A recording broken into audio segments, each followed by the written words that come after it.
coeficientes de segurança muito baixos em relação ao talude, porque quanto mais se abaixa o coeficiente de segurança, mais minério você tira.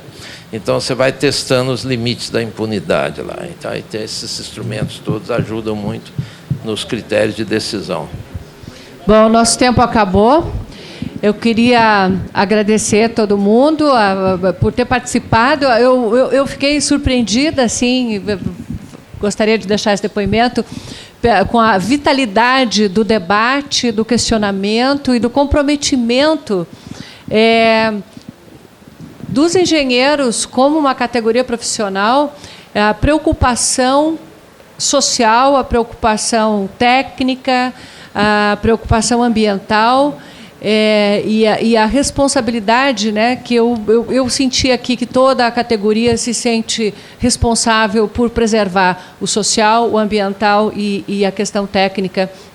Então, eu queria, antes de passar para frente a palavra para todos os encerramentos formais, queria já antecipadamente desejar a vocês um bom dia do Engenheiro amanhã, dar parabéns e dizer que a gente no Brasil, a gente construiu uma reputação de um país de bons engenheiros, de grandes obras, de obras com grande qualidade. A gente tem a maior barragem de hidrelétrica do mundo, a gente tem muito cartão postal, cartão de visitas da nossa engenharia, e a preservação dessa reputação ela é garantida por cada geração nova de engenheiros que chega.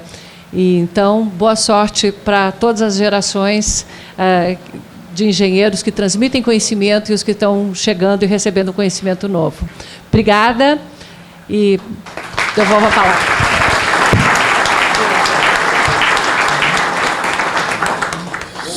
Só falando mais uma vez mais, porque o pessoal aqui já conhece, mas vou passar aqui os certificados, mas lembrar as pessoas, né? Tem gente aqui que não é engenheiro, que o Clube de Engenharia tem essa preocupação há mais de um século. Quer dizer, o Clube de Engenharia já completou quantos anos, Francis? 135 anos, né? E essa preocupação já existe desde a fundação lá com Conrado Niemeyer. Isso aí é fácil de ver, tem livro aí da história do Clube de Engenharia. Bom, vou passar para a Sônia, as mulheres primeiro, né? Para a Sônia Bride, o certificado da participação. Muito obrigada. O Joaquim Pimenta, que está aqui do meu lado. O Francis. Eu fiquei sem certificado, mas tá bom. O Sérgio Jacques de Moraes. Pega aqui, Sérgio. E Carlos Henrique, obrigado por ter vindo da Bahia. Pimenta de ter vindo de Belo Horizonte. Obrigado, né? Um prazer, uma honra. Veio da Bahia. E o Flávio Miguel, que foi meu professor, e de vez em quando a gente troca figurinha. E o Alberto Saião, o último, mas não menos importante, né, Saião? Bom, agradeço a presença de todos e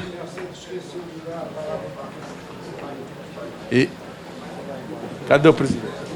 Você que tá. E eu vou passar a palavra para o Francis, né, representando o presidente do clube.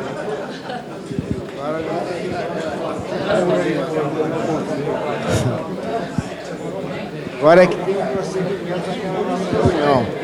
atenção, os que quiserem ouvir aqui, encarregou o presidente do Clube de Engenharia de representá-lo aqui nessa reunião, embora meu mandato já tenha terminado, né, 6 anos de mandato, terminou em setembro. Com licença, companheiro, um minutinho, só que eu tenho uma mensagem aqui final. Eu queria, para encerrar essa solenidade, em primeiro lugar, agradecer às entidades que colaboraram quando eu convidei para uma reunião aqui no Clube de Engenharia, o Comitê Brasileiro de Barragens, a BMS, a Academia Nacional de Engenharia, dentre outras, por terem conosco organizado esse evento e convidado os companheiros para participar. Queria também agradecer aos senhores que não só compareceram às 16 horas, como continuam aqui comparecendo, e queria, para finalizar, repetir uma coisa que eu venho falando durante anos e que tem sido divulgada pela imprensa nacional. Para concluir, se é que eu não estou errado, chegar à conclusão, aqui nós temos que chegar a uma conclusão. Não adianta ter uma reunião fantástica, um congratular o outro, dar um diploma para cada um e terminou. Eu acho que o problema continua.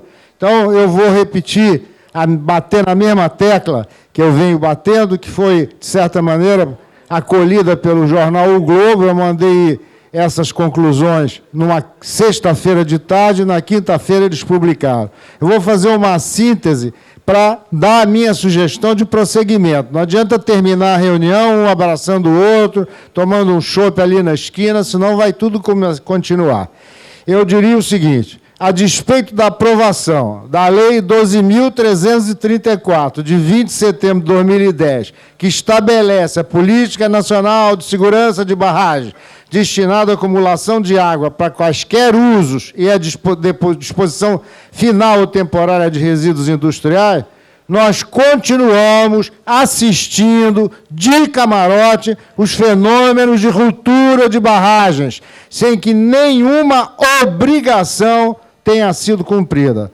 Mortes e perda de patrimônio público e privado continuam ocorrendo e se alastrando pelo país afora, pois as rupturas das barragens de resíduos de Mariana estão espalhadas em suas consequências desastrosas de Minas Gerais para o Espírito Santo. Apesar da Lei 12.334 criar um Sistema Nacional de Informações sobre Segurança de Barragens e alterar a redação de artigos de duas outras leis, na prática, eu diria, tudo continua como dantes no mar de Abrantes. É inacreditável, mas é verdade. Segundo ponto que eu quero repetir aqui, se os senhores me permitirem. Com frequência cada vez maior, o Brasil tem assistido a desastres causados pelo rompimento de barragens, sejam elas de acumulação e retenção de água ou de resíduos. Certo? No fim de 2009, os telejornais mostraram estragos causados pelo rompimento de barragem construída lá em São Paulo para regulação de nível do rio, lá na periferia, e nada aconteceu. Chuvas realmente intensas e excepcionais, mas não totalmente improváveis ou imprevistas, castigaram duramente várias regiões do país naquela ocasião e vão de novo continuar. Esses acidentes poderiam ser evitados com uma correta manutenção. Barragens não são estruturas convencionais como a maioria das obras civis. Elas exigem atenção permanente do proprietário em função das mudanças contínuas nas solicitações a que são submetidas durante sua vida útil. Esse não é assunto para leigos, isso é outro aspecto que eu tenho batido e não tenho conseguido absolutamente nada. Não é assunto para leigos. Apenas engenheiros especializados são capazes de avaliar as reações e o comportamento delas, de propor medidas preventivas e corretivas, além de acompanhar se tudo está compatível com o projeto. Isso também não está acontecendo esporadicamente. Obras de engenharia precisam de manutenção permanente. Todo mundo sabe disso. E todo mundo sabe que não existe isso aqui. Não apenas para aumentar a manutenção permanente, não é apenas para aumentar e garantir a vida útil da construção, não. Mas principalmente por motivos de segurança. O gasto com manutenção de uma estrutura de concreto, eu disse isso e vou repetir, é 25 vezes menor do que o custo de renovar a estrutura deteriorada. Isso sem contar com possíveis riscos de acidentes. Finalizando, essa é uma verdade incontestável, mas dificilmente obedecida, principalmente no setor público. Não há no Brasil uma consciência da importância dos gastos com manutenção que deveriam ser permanentes e não esporádicos. O Brasil, no meu entender, e agora vem um pedido de que cada um pense nisso, se isso não é um ponto para a gente correr junto, fazer um grupo, o Brasil precisa de uma lei de responsabilidade administrativa e com regras claras para nos anteciparmos aos desastres previstos. Então, para finalizar mesmo de verdade, na nossa reunião nós combinamos que depois desse evento nós íamos nos reunir novamente. Uma reunião de avaliação do evento, e eu acrescento, e que ações são cabíveis? Então, dentro daquilo que ficou combinado na reunião, em que participaram a BMS, a Academia, a CDBD, o Saião, o Miguel, Manuel Martins, Jorge Rios, etc., eu proponho que a gente se reúna na terça-feira, segunda-feira é um dia complicado, eu vou propor um dia. Depois, se não puder, a gente se reunir novamente aqui no Clube de Engenharia, se acharem pertinente, no dia 15, no mesmo horário de 16 horas em que nós nos reunimos. Vamos avaliar o evento de hoje e vamos ver quais são as ações cabíveis. E juntos nós vamos estabelecer quem é que vai cuidar disso, de que maneira nós vamos fazer. Correto? Isso é a minha sugestão de encerramento. Vou convidar os senhores e vou esperá-los aqui, dando meramente continuidade ao que ficou combinado nessa reunião. Muito obrigado por ter me dado mais 5 minutos. Presidente. Queria que você acrescentasse aí um problema muito importante, que o clube sugere a formação de uma comissão internacional de peritos para analisar as causas do acidente. Eu estou inteiramente de acordo com a sugestão do Herto Carvalho.